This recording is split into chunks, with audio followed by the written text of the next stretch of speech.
Umrah Qada.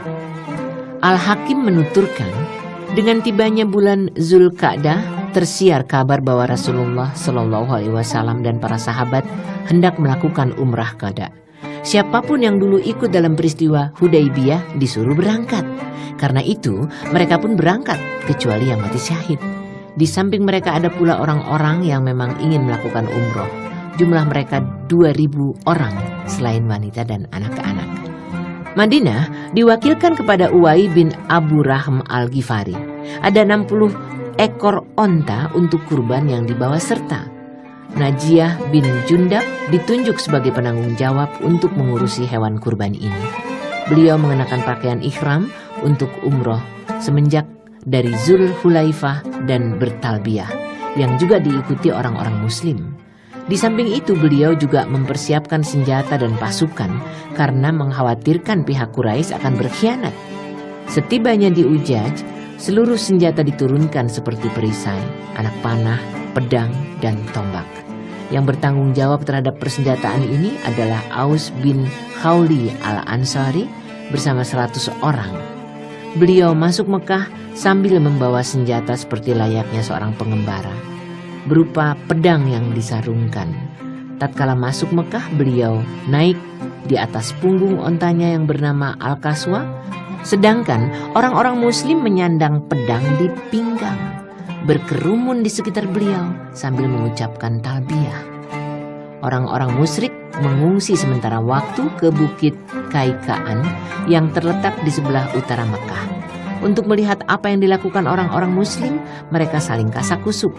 Ada para utusan yang sedang digerogoti penyakit gastrik datang kepada kalian. Nabi Shallallahu Alaihi Wasallam memerintahkan para sahabat untuk berjalan cepat dalam 3 kali putaran dan berjalan biasa antara 2 rukun. Beliau memerintahkan hal ini untuk menunjukkan kekuatan kepada orang-orang musyrik. Beliau juga memerintahkan kepada mereka agar menyelempangkan kain di pundak kiri dan membuka pundak kanan, dan ujung kain itu terselempangkan di pundak kiri. Beliau masuk Mekah dari arah Saniyah dengan jalan memutar. Sementara orang-orang musyrik berbaris melihat beliau dan orang-orang muslim. Beliau terus-menerus mengucapkan talbiyah hingga tiba di rukun. Kemudian beliau tawaf yang diikuti orang-orang muslim. Sementara Abdullah bin Rawahah berada di depan beliau sambil melantunkan syair dan menyandang pedang. Biarkan orang-orang kafir di atas jalannya. Biarkan setiap kebaikan di tempatnya. Yang Pengasih telah menurunkan wahyu kepada Rasulnya yang dibaca setiap waktu. Ya Rob, aku tetap orang mukmin sejati yang mengetahui hak Allah sejak dini. Kematian terbaik adalah jalannya. Hari ini kami pukul kalian dengan wahyunya.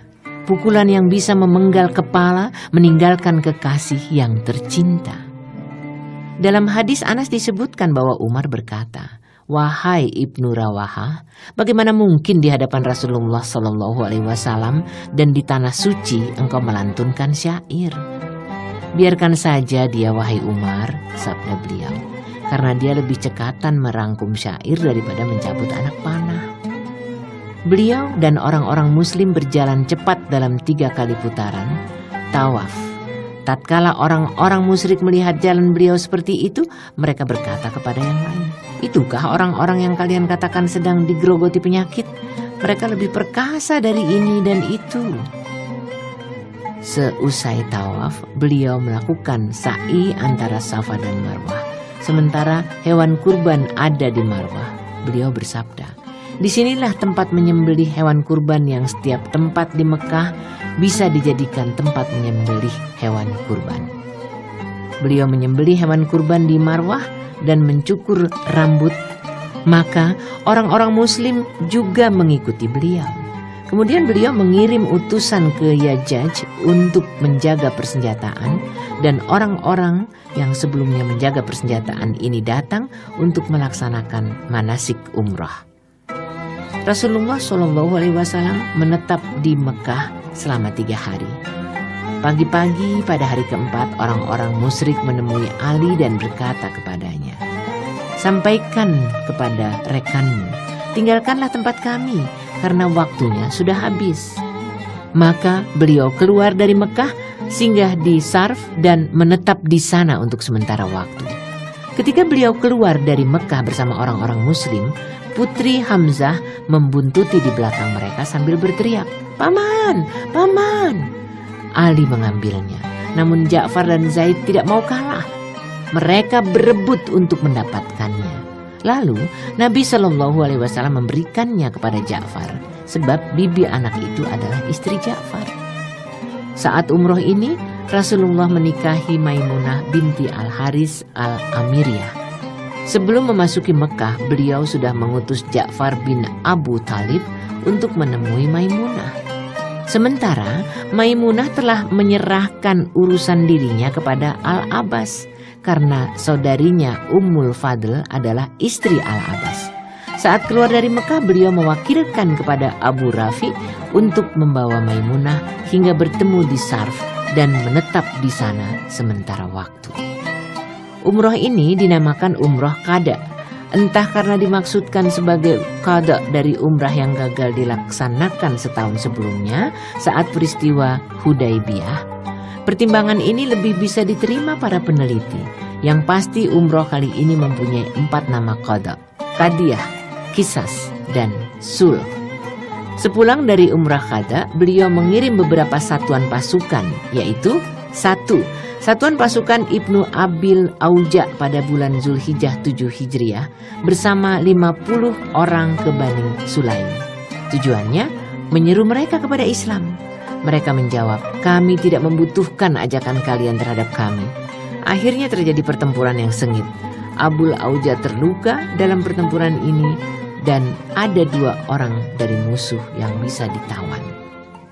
2. Satuan pasukan Ghalib bin Abdullah ke daerah bernama Musab. Mereka adalah sekutu Bashir bin Sa'ad di Fadak pada bulan Safar bersama 200 orang. Mereka dapat membunuh sejumlah orang dari pihak musuh dan menawan hewan ternak. 3. Satuan pasukan Zatu Atlah pada bulan Rabiul Awal. Pasalnya Bani Kuda'ah menghimpun pasukan untuk menyerang kaum muslimin. Maka beliau mengirim Ka'ab bin Umari Al-Ansari bersama 50 orang. Setelah berhadapan dengan musuh, dia menyeru agar mereka mau masuk Islam. Namun mereka menolaknya. Musuh menghujani pasukan muslimin ini dengan anak panah hingga mereka meninggal dunia semua. Kecuali seorang saja yang bisa menyelinap dari orang-orang muslim yang sudah meninggal. 4. Satuan pasukan Syuja bin Wab bersama 25 orang pada bulan Rabiul Awal. Pasalnya, Bani Hawazin seringkali mengulurkan bantuan kepada musuh.